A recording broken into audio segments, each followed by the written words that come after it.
This is Rick Baucom. I recently spent some time with Rich Hand at his studio in Colorado Springs, Colorado. We discussed his new book, My Life Ignored. You have met quite a few traditionally famous people and are even related to one. You seem to be quite skeptical of famous people. I'm skeptical of most famous people that I've met because, I think our expectation for famous people is different than when we meet each other on the street. We have this vision that there's something special, and I've met quite a few. I think there's a dozen people that I mention in my book that I've met, and I have just not been impressed. They've all been relatively disappointing to me, and it's probably because I've had the wrong expectation.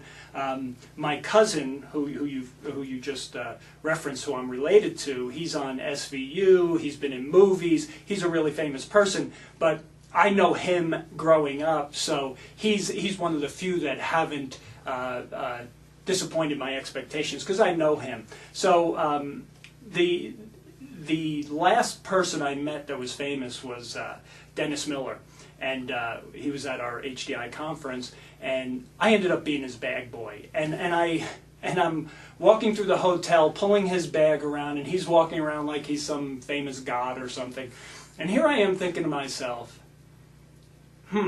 we're paying him about $125,000 to speak for an hour.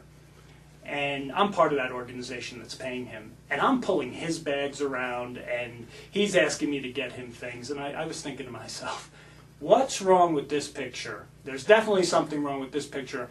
And I think famous people, they get this air around and people treat them differently, and so they act differently. And they're no different than you and me. They do the same things we do, and we need to stop putting those folks on pedestals. So the more famous people you meet, the less impressed you're going to be. I will guarantee that. And not that there's not good famous people. It's just don't expect more because they're just like us. Rich, what is the highlight of your life as a musician? There's so many highlights. I've done 3 CDs, and I've recorded one of them in this studio, but the first one I recorded in a traditional studio with all the bells and whistles, and they've all been a great experience, and they've all been highlights. But the true highlight of being a musician is staying close to the guys that are in my band, and Leif, Pete, and Mike, and Billy, who came along as our drummer. It's about the highlight of being a musician is having to be connected to something that we all have such a passion in, and whether it's writing music, recording music, out playing, the highlight of being a musician is the connection you make if you're lucky enough to have band members that I do, and it's such a fulfilling feeling when people tell you that I really like that song, or and it's something that you created, or they see you perform and they say, hey, that was really great. Those are the things that are truly highlights, and there's just no way to describe it. I think I said it after I recorded my first CD. We were in the studio finishing up, listening to some of the final cuts, and there was some great stuff on there.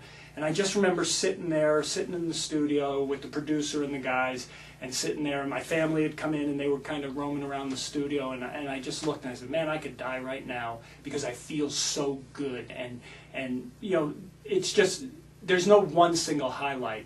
There's just so many highlights. And getting my kids engaged in music is so much fun. Getting my kids in the studio, they've been on a number of my CDs. It's just been a blast, and so there's so many highlights, not just one. That's great, Rich. Speaking of highlights, what about your life as a politician? Oh, that's one that gives my wife indigestion.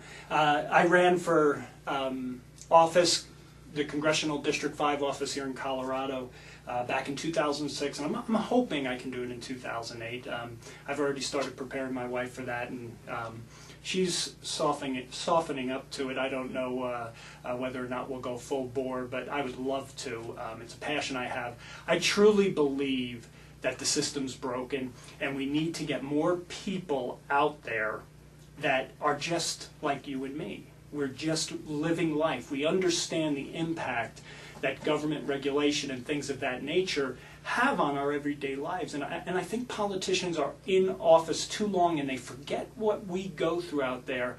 So I'm one of those people that just wants to make a difference, and I'm willing to go out there and be ignored and have nobody watching me. Although, you know, I did have a pretty decent following, got some votes out there, but I think I stirred it up and had some great experiences meeting people, talking about politics. And I'll tell you, there is a movement out there to get more regular people into office. The problem is money and the two-party system. So you find that out as I ran as a write-in candidate, and I had some exposure to audiences and the media. You start to understand the power of the money in the parties, and it's something that I think is undermining our system. And I just want to be that thorn in their side that kind of keeps them honest. And would I love to get elected? You bet. So that's why I try to keep my life as a politician in full gear, whether it's blogging on my website or running for office. And I encourage everybody to get out there and do it. If you have any interest in politics and government, you need to go out and get in the process and see how broken it truly is, and try to make a difference. What do you enjoy most about running a publishing empire? Publishing empire. That's a great. Obviously, I wrote that question, Rick. Publishing empire. At one point, I was doing a monthly newsletter. I do a blog. I have a website. Now I have a book. So, you know, publishing empire is tongue in cheek. But one of the things that I found in publishing and writing, excuse me, is that you really, when you write, you have the opportunity to fine-tune your thoughts. When you speak, like I'm doing now, everything comes off the hip. You have to think quickly off your, just think quickly on your feet. And that's great for debating skills. But when you're writing and you read it back and you edit, what you find is you fine-tune your arguments, and it really becomes a real great indicator of whether or not your arguments are strong. Because when I was running for Congress, I would write speeches and I would write about my positions on my blog. I have my positions posted and all that. But reading them back is really a powerful way to hone the argument, because you reevaluate what you just said, and you just keep fine-tuning it and making it a more concise argument.